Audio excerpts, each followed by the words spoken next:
How na dey? So, still on the build up to the election, and I did really worried. I did really worried because as I dey check the calculations, of the election, plus my desire for the South, to hold on to power for this coming election, I did really worried with the way things they go because look, I tell people the victory of APC, the victory of Tinubu, not really lie in the votes of the North. Neither does the victory of Obi lies in the votes from the North. The victory of these two people actually lies in the votes from the South. Because whoever the South throw their weight upon for either of these two candidates, where they come from the Southwest or the Southeast, it go a long way to guarantee victory for either of them.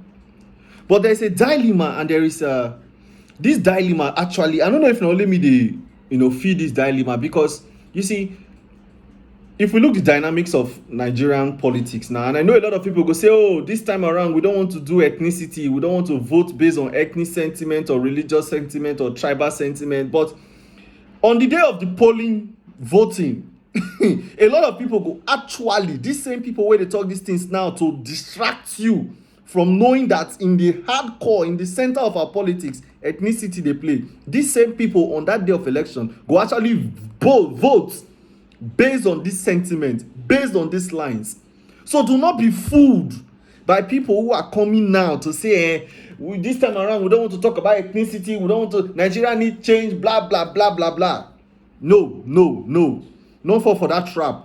Because if you fall for that trap, at the end of the day, you go realize, say, we go lose out in the South. We need to put this ethnicity, we need to put them in the forefront of our decision and calculation if we must win as Southern Nigeria on this election. Because if the South lose, then we have lost. We don't lose for 16 years. You understand? So you see why this is very, very important. And for someone like me, who don't do the social media for a long time on this politics and all that, I'll be very hardcore campaigner for Igbo presidency. You all know that about me.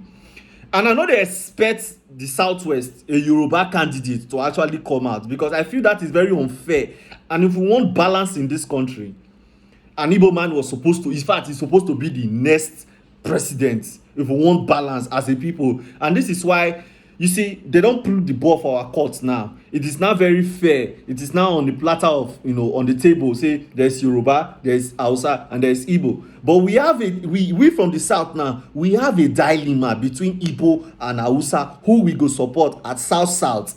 So this video is particularly for South. So now let's examine these two candidates from their own regions. We know for a fact, say, the Yoruba people, once they present a candidate, they go all out for that candidate. There is 90% chance that all Yorubas go vote, or mostly Yorubas go vote for Tinubu, which go retain a high amount of vote for the Southwest. But we cannot say it's the same for the East, which is where the dilemma is. Even though we know that voting for the East and Easterner is the right thing to do as South, the East can capsize our votes, in the sense that we must not take this for granted. We must accept the reality that many Igbos don't care about Nigerian presidency. Many Igbos, as a matter of fact, go sabotage an Igbo man to be president. The average Igbo man go rather vote for Atiku rather than Obi. Let's be very clear on this, because you know why? The average Igbo man has this frenemy kind of relationship with the Hausa. Igbo man no go vote Yoruba man, no, because they're two na enemy. But you see the Hausa, the same Fulani, they fight over every time. They get this bond, this frenemy bond, because now the two tribes where they always won't claim dominance over Nigeria. So they get this backdoor relationship when people not they see, because what they put in the obvious is what? Hatred. But behind closed door, they get perfect understanding. And this is why you see the same thing happen for the PDP primaries. the Igbos vote against Igbo candidate just to favor Atiku, because Atiku could have lost that PDP hands down, because if the Igbo not give am that opportunity. This is understandable because the Igbo, a very huge large chunk of the Igbo people don't want to be Nigerians. They have that inbred, inborn desire for their own nation.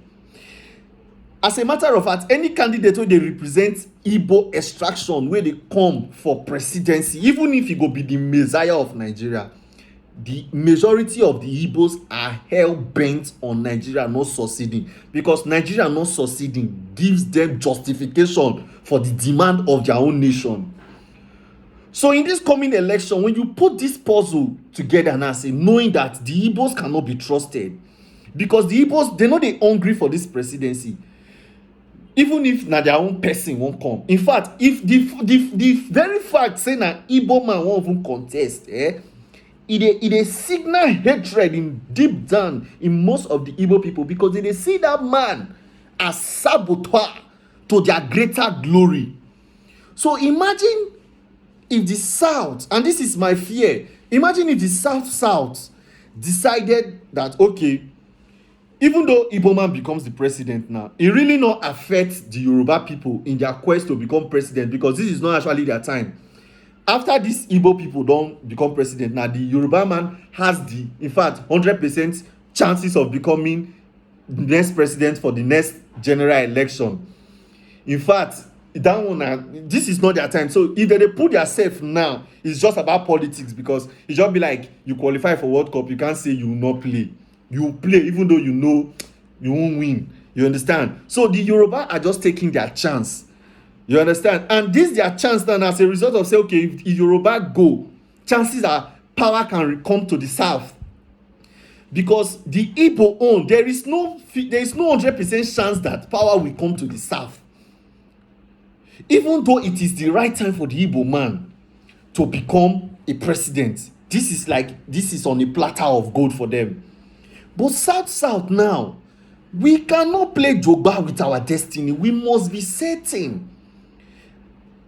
If we throw our weight on the Yoruba people, Asiwaju Bola Tinubu, there is high percent chance that he can become president. He can win, even if he not get so much support from the North. But if we throw our back on the Igbo candidate, which is Peter Obi, there is a 50-50% chance, because even from the Southeast, there is a high chance say you no go get up to 50% of their votes. Instead of Igbo man to be president, the average Igbo man go vote him a Fulani man, because a Fulani man being in position of power, gives them justification for their own desire. And this is why anytime you see an Igbo person, they tell you say na Fulani get Nigeria. You know, they tell you say na Fulani get Nigeria, make you they think say na Fulani get Nigeria. It only they project his own innate desire. Say, okay, na Fulani get Nigeria, now we get Biafra. So whenever you hear an Igbo man tell you say na Fulani get Nigeria, put out for your mind, say they tell you say na we get Biafra. So this is the dilemma that I find myself in now. Because 2023 is a very strategic year, and as youth now in our prime, we must make the right decision. Tinubu seems very old, even though he get the mental capacity to lead. He can do something. He has been a good leader. He get track record for that. Same with Peter Obi. But does Peter Obi people believe in him? Becomes the challenge. The Yoruba people believe in Asiwaju. I have not seen Yoruba people criticizing Asiwaju. Even if they throw support for Obi, they will never criticize Asiwaju, because his people love him. And we find ourselves in the middle as Southerners, South, depending on who we throw our votes on. We cannot even afford to split our votes, because if we decide to even split our votes, okay, let's say half of our people go with the East, half go with the West, we also lose. We lose again as the South. We lose. This is a dilemma, and this is why we must look at this politics from the ethnic lens. Not just they look politics based on Peter Obi can deliver. We know Peter Obi can deliver, just as we know that Asiwaju can deliver. We know both of them can deliver. They have track record. We know. Forget about the age. They thought say Buhari dey shake. Buhari do 8 years. He don't do 7. He go do 8 years. He go hand over. The same Buhari 2015 when he enter power, he begin they go Dubai. They go treatment. He dey shake. He shake. Do 8 years though.